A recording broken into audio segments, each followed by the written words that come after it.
Effect of drugs, change in activity.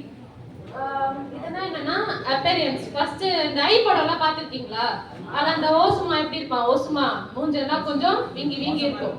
So அதே மாதிரி தான் அந்த கான்செப்ட் தான். நீங்க 10 வருஷம் முன்னாடியில் இப்போ நம்ம யூஸ் பண்றோம் ட்ரக் எதனா சம்திங் அப்படின்னா ஃபியூச்சர்ல வந்து உங்களுக்கு கண்டிப்பா அந்த அளவுக்கு இல்லை அப்பேரன்ஸ் இதெல்லாம் உள்ள போய் ஸோ உங்க ஸ்கல்லே வெளியே தெரியுற அளவுக்கு இருக்கும். கரெக்டா? அந்த அளவுக்கு இது ரொம்ப பெருசான ஒரு ஹார்ம்ஃபுல் அப்படின்ட்டு வந்து சொல்றது. ஸோ அதனால உங்களுக்கு சச்சாஸ் வெயிட் லாஸ் ஆகும். நல்லா நீங்க இதெல்லாம் உள்ள இன்டேக் பண்ணிட்டா என்ன பண்ணுங்க? பசி எடுக்குமா? என்ன கிரேவிங் கொடுக்கும்? நாட்டில் என்ன கிரேவிங் கொடுக்கும்? நல்லா குடிக்கணும் ஆகும்ல.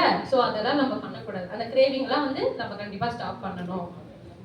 Next sleepless or insomnia. ஓகேங்களா? ஸோ இன்சோமியானா என்ன? யாரு இன்சோமியானா என்ன? அது வந்து ஒரு கைண்ட் ஆஃப் ஒரு ஸ்லீப் டிஸார்டர். இப்போ நம்ம எல்லாருமே டிப்ரெஸ் இருக்கா? இருக்குல்ல. நம்ம எது கேட்டாலும் பண்ணுவோம், எனக்கு டிப்ரெஸ்டா இருக்கு அந்த ஒரு வார்த்தையை நம்ம கண்டிப்பா சொல்லுவோம்ல. இன்சோமியானா is a kind of sleep disorder. அது வந்து நம்மளுக்கு சுத்தமா தூக்கம் வராது. இப்போ இருக்க நம்ம எல்லாருமே அது நிறைய பேர் ஃபேஸ் பண்ணிருப்போம்ல. நல்லா தூக்கமே வராது. நம்ம எவ்வளவு நல்லா சாப்பிடுவோம்னா தூக்கம் வராது. ஏன் வராது? இந்த மாதிரி சம்திங் இன்சோமியா. நார்மலா கூட அது இருக்க சான்ஸ் இருக்கு. பட் நீங்க ட்ரக்ஸை எடுத்தீங்கன்னா அது ரொம்பவே இன்சோமியா வந்து ஆகும் அப்படின்னு சொல்றது. உங்களுக்கு இரிட்டபிலிட்டி பண்றது, தூக்கம் விடாம அப்பப்போ எழுந்துக்கிறது நடுவில், இதெல்லாம் யாருன்னா ஃபீல் பண்ணிருக்கீங்களா? தூங்குனா சீக்கிரமா எழுந்துக்கவே முடியாது. நார்மலா 10 மணிக்கு எழுந்துக்கிறது தான் இன்சோமியால இருக்கு. Okay. Next increasing the heart rate. So increasing the heart ரேட்னா இதெல்லாம் பண்ணால் நம்மளுக்கு என்னெல்லாம் ஆகும் இருக்கும்? நம்மளுக்கு ஹார்ட் பீட் இன்க்ரீஸ் ஆகும். ஸோ எல்லாமே நம்மளுக்கு கண்டிப்பா ஆகும் இல்ல. நியூரோ பத்தி யாருன்னா இருக்குன்னு தெரியுமா? நியூரோ தெரியுமா?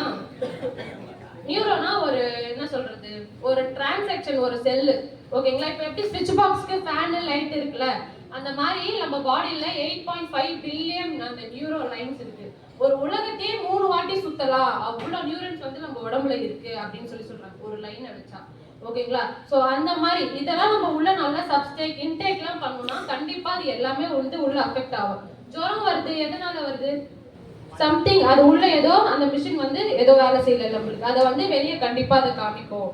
நல்லா தண்ணி குடிச்சு, நல்லா ஐஸ் வாட்டர்லாம் குடிச்சு, ஐஸ்கிரீம்லாம் சாப்பிட்டா நம்மளுக்கு என்ன ஆகுது? காஃப், கோல்டு எல்லாம் வருது. ஸோ அந்த மாதிரி தான் இதுவும் நியூரோ வந்து அஃபெக்ட் ஆகும். அதை வந்து பிரெயின் ஃபங்க்ஷனுக்கு கண்டிப்பா அஃபெக்ட் ஆகும் அப்படின்ற மாதிரி சொல்றாங்க. ட்ரக் அபியூஸ்லாம் பண்ண என்ன பண்ணுவாங்க? நிறைய பேர் பார்த்துருக்கீங்களா? நல்லா ஓவரா குடிச்சு கை கால் எல்லாம் விழுந்து போயிருக்கும். கை கால் விழுந்துடும், அவங்களுக்கு வாய்க்கும் நிற்கும். நிறைய பேர் பார்த்துருப்போம்ல. அந்த மாதிரிலாம் ஆகும். அதுக்கப்புறம் நம்ம லிவர் டேமேஜ் ஆகும், கிட்னி டேமேஜ் ஆகும். ஸோ இதெல்லாம் வந்து டேமேஜ் ஆகும் அப்படின்னு சொல்றாங்க.